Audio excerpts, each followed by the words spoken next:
Zdravím vás, volám sa Jakub Igas a som fyzioterapeut. V dnešnom videu si ukážeme 5 efektívnych cvikov na uvoľnenie stuhnutej driekovej oblasti. Ak pociťujete nepríjemné napätie a bolesti v driekovej chrbtice, tak práve tieto cviky vyskúšajte vykonávať každý deň.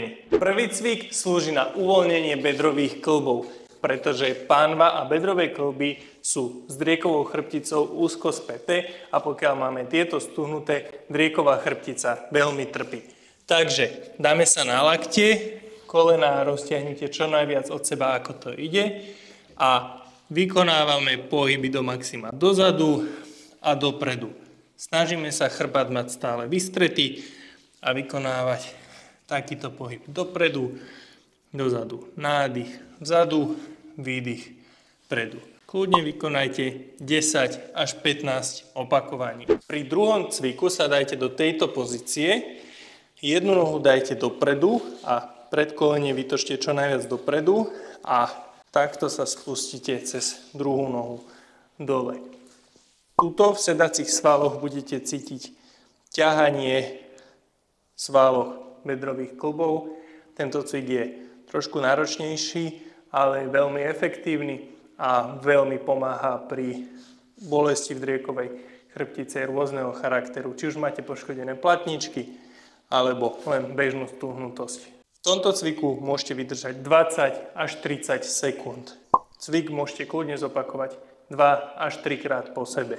Pokiaľ to ťahanie cítite len trochu slabé, tak sa posunte ešte viacej dozadu, aby ste boli s pánvou čo najnižšie. Často sa stáva, že pri jednej nohe je väčší problém alebo cítite väčšie ťahanie ako pri druhej nohe.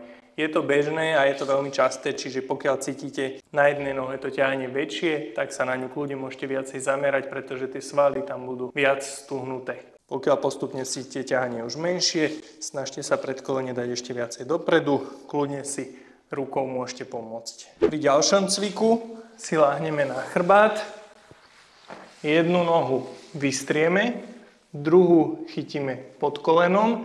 Pokiaľ nedočiahnete s rukami, zoberte si uterák, preložte si ho pod kolenom a držte uterák za konce. Pokiaľ dočiahnete, tak si takto prsty prepletiete pod nohou. Ideme dole, nádych a hore výdych. Úplne do maxima, nádych, hore výdych.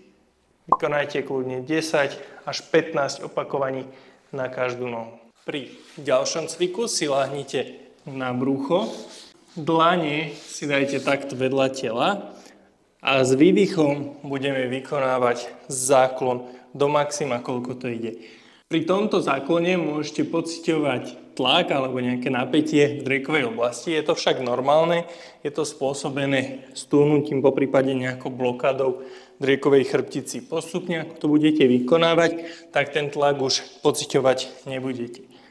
Záklonu sa nemusíte báť, okolo neho koluje množstvo mýtov a nepravd, ako je nebezpečný, ako ho nemáte vykonávať a podobne.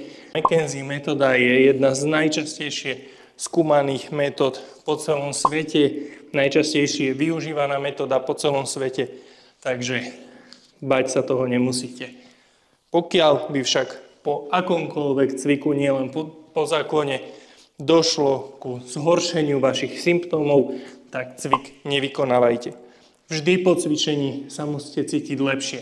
Vždy. Dbajte na to, aby bol chrbát úplne uvoľnený a aby bola pánva úplne na zemi. Nevykonávajte ten cvik takto. Ide o to, aby ste vykonali záklon. Pozíciu rúk si môžete kľudne upraviť, čiže ak je to pre vás náročné v tejto pozícii, dajte si ruky viacej dopredu, kľudne širšie od seba a vykonávajte záklon v tejto úrovni. Ďalší cvik slúži na mobilizáciu bedrových kĺbov, pánvy a chrbtice.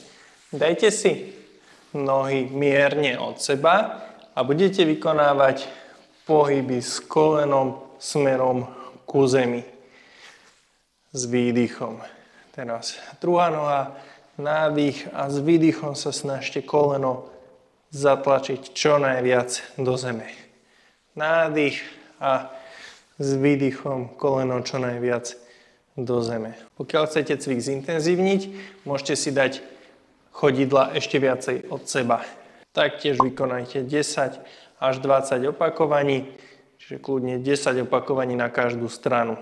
Tento cvik môžete taktiež trošku zintenzívniť tým, že si ruky roztiahnete od seba a vykonajte aj pohyby s hlavou. Čiže keď idete kolenom do ľavej strany, tak vytočíte hlavu do pravej strany. Keď idete opačným kolenom, zase vytočíte hlavu do ľavej strany. Posledný bonusový cvik slúži na posilnenie svalov stredu tela. Budeme naň potrebovať loptu alebo stoličku, takže nohy si takto vyložte do pravého uhla, ruky si položte na zem a teraz zatlačte driekovú oblasť do zeme a napnite brušné svaly. Keď si prstami zatlačíte do brucha, musíte cítiť, ako sa svaly napli. Rebra zatlačte smerom dolu a zdvihnite nohy zo zeme. Stačí len trošku, centimeter, a držite. Nerobte ten cvik takto, ale pohyb je len mierny. Teraz cítite brušné svaly, ako sa ešte viac napli. Vydržíme 10 až 15 sekúnd a nohy položíme. Ideálne, keď to robíte doma bez pomoci, použite stoličku, pretože feedlopta vám veľmi rýchlo bude utekať. Cvik je ideálne opakovať 3 krát po sebe.